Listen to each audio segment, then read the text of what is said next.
항등식 위정계수 찾기.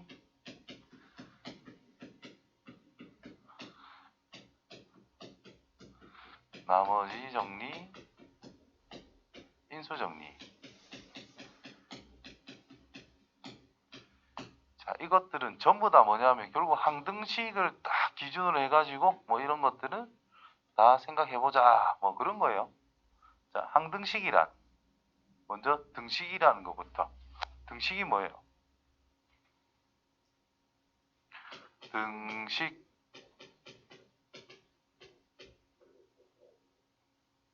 등호가 있는 식 되겠죠.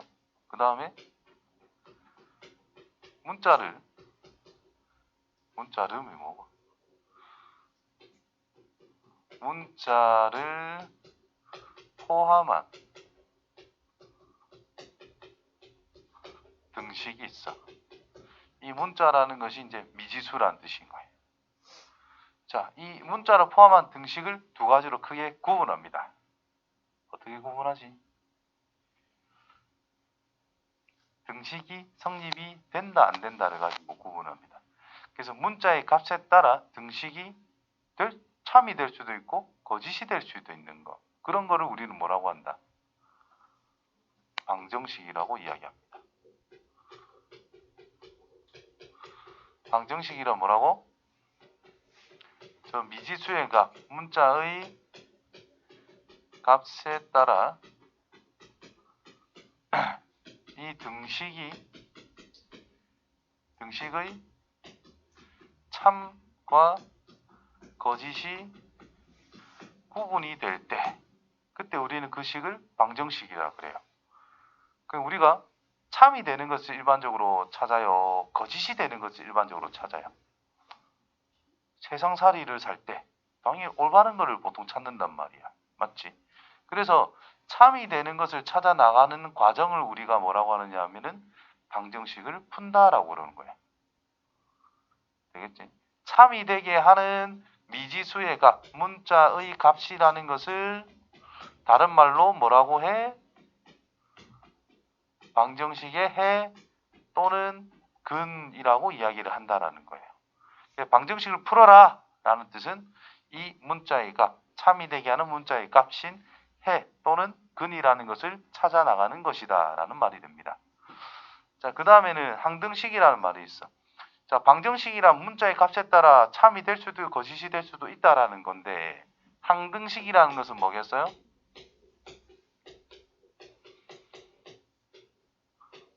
항상 된다라는 겁니다. 그래서 항등식이란 문자의 값에 관계없이 항상 성립하는, 항상 참이 되는 식을 우리는 항등식이라고 이야기를 한다라는 거죠. 되겠지? 자, 그 항등식이라는 게 그럼 어떤 거냐라고 했을 때, 자, 대표적인 예시가 뭐 이런 거라고 볼 수 있어요. A 세제곱 빼기 B 세제곱, A, B를 하지 말고 X의 세제곱 빼기 1은 X 빼기 1에 X의 제곱 플러스 X 플러스 1이 되는 거잖아. 자, 우변과 좌변은 식의 모양은 다르지만 그냥 변형을 한 것밖에 안 돼. 저 두 식의 값은 같을 수밖에 없겠죠. 무조건 참이 될 수밖에 없단 말이야. 식이 똑같은 거니까. X에 뭘 넣어도 상관이 있어 없어? 아무 상관없어. 그때 등호는 무조건 성립을 하잖아요. 이런 게 항등식이라는 뜻인 거예요. 되겠지? 자, 그래서 자, X에 대한 항등식이다라는 전제가 있을 때 AX 플러스 B라는 것이 2X 플러스 1이래. X에 대한 항등식이라는 전제가 있을 때 A 값은 2, B 값은 1이 될 수밖에 없다는 뜻인 거예요. 즉 항등식이란 좌변, 우변, 식이 일치할 수밖에 없다는 뜻인 거예요. 그러면 AX 더하기 B는 0이래. 모든 X에 대해서 항상 0이 나오도록 만들어야 된다 이 말이지. A는 0, B도 0이란 뜻인 거예요. 되겠냐? 자, 여기에 x항이 있어 없어? 없잖아. 이것도 x항을 없애야지. 그래서 a가 0이다. 이렇게 생각해도 되고, 또는 a 곱하기 뭐시기를 할 건데 이놈이 0이라면 여기에 뭘 넣든지 간에 이 항은 무조건 0이 될 수밖에 없는 거잖아. 그래서 a가 0이다. 그러면 b도 0이면 뭐 x에 뭘 넣어도, 즉 0 곱하기 x 플러스 b는 0은 0이다. 뭘 넣어도 무조건 0이 될 수밖에 없잖아. 뭐 그런 식으로 생각하면 된다는 겁니다. 자, 그 다음 나올 말이 미정계수 찾기라는 것이 있는데, 미정계수를 찾는 방법은 크게 두 가지라고 보시면 돼요. 자, 항등식이라 뭐라고? 항등식이라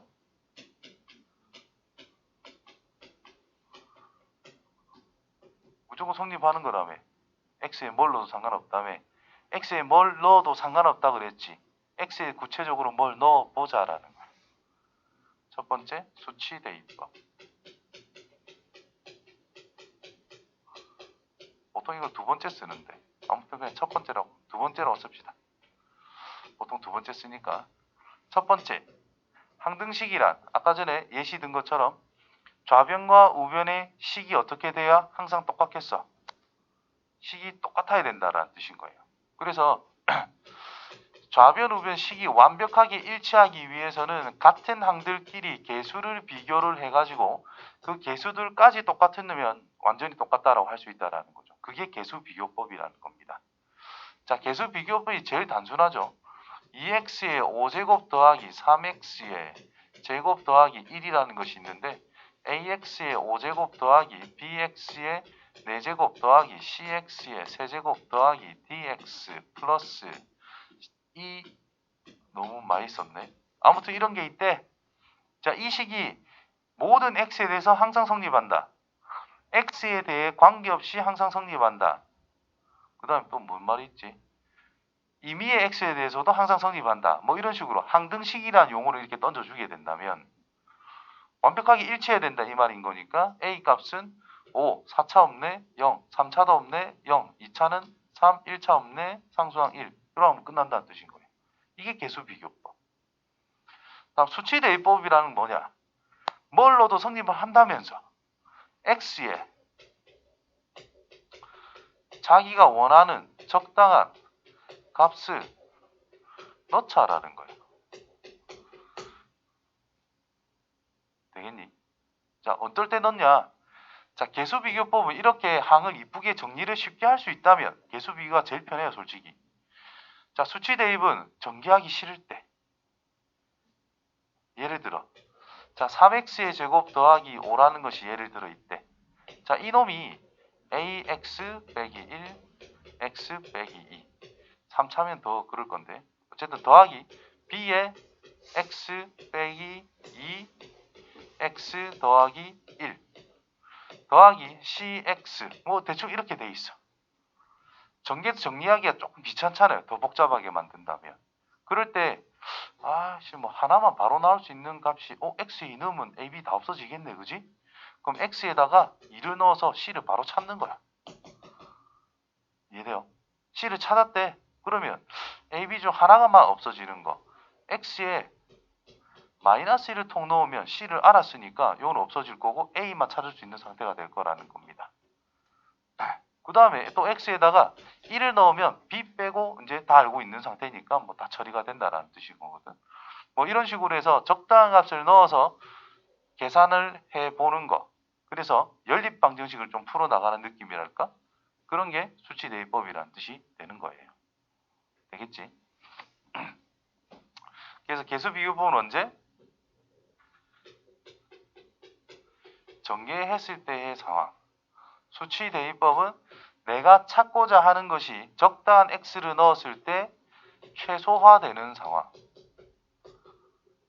적당히 이런 식으로 묶여져 있다라고 했을 때 어떤 x를 대입하게 되면은 바로 내가 하나 정도는 찾을 수 있을 때, 그럴 때 보통 수치대입법을 쓴다, 이렇게 생각하시면 됩니다.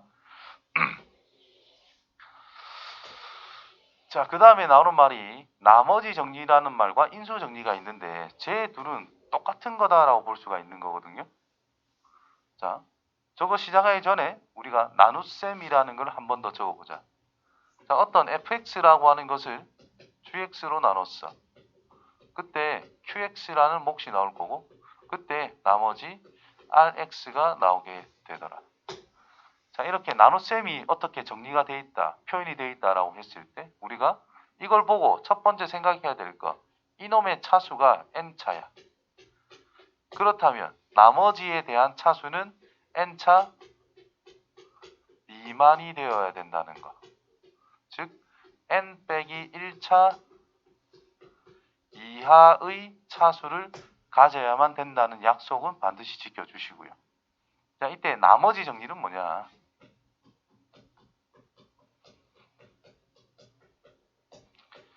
나머지를 찾겠다 이 말밖에 안 돼요. 어떨 때 찾느냐라는 건데, 저 gx가 1차식일 때 1차식이라면 fx는 뭐라고 쓸 수 있어?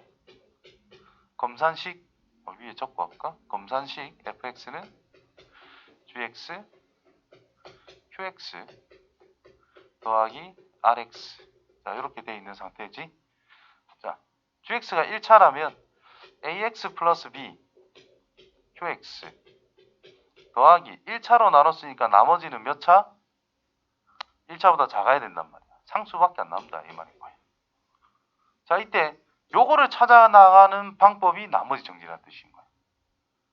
자, fx랑 요 뒤에 거랑 다 어때?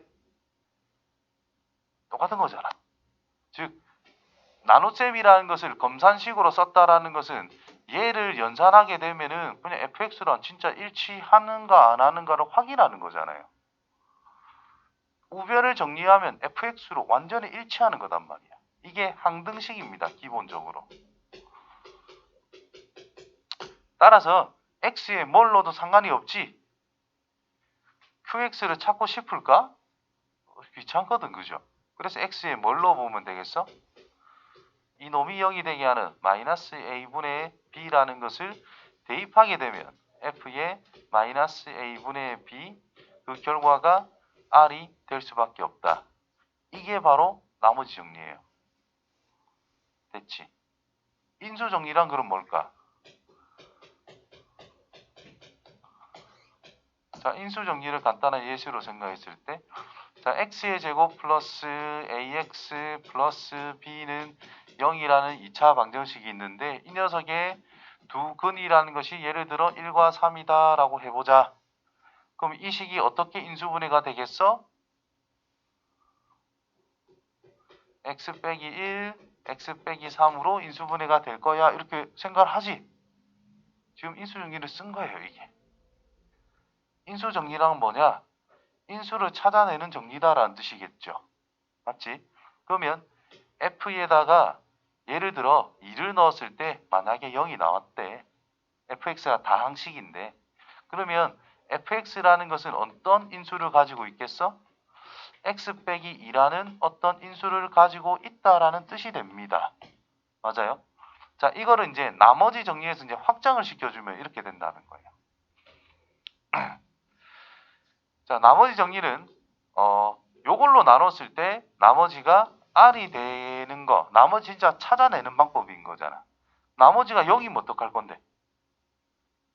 그럼 얘가 인수란 뜻이 돼버리는 거잖아. 이게 없어, r이 없는 거니까. 그죠? 그래서 인수 정리란 뭐냐? f에 알파를 넣었을 때 0이 된다. 또는 fx라고 하는 것을 x 빼기 알파로 나눴을 때 떨어진다. 이 말이 나머지 정리에 따르면 이 말과 똑같은 상황이 돼버리는 거지. 이런 말이 있다면 fx를 뭐가 된단 말인 거야? x 빼기 알파라는 인수는 가지고 있습니다. 이게 인수 정리라는 거예요. 무슨 말인지 이해되겠죠? 전부 다 이제 항등식에서 다 튀어나오는 그런 내용들이다라는 거죠.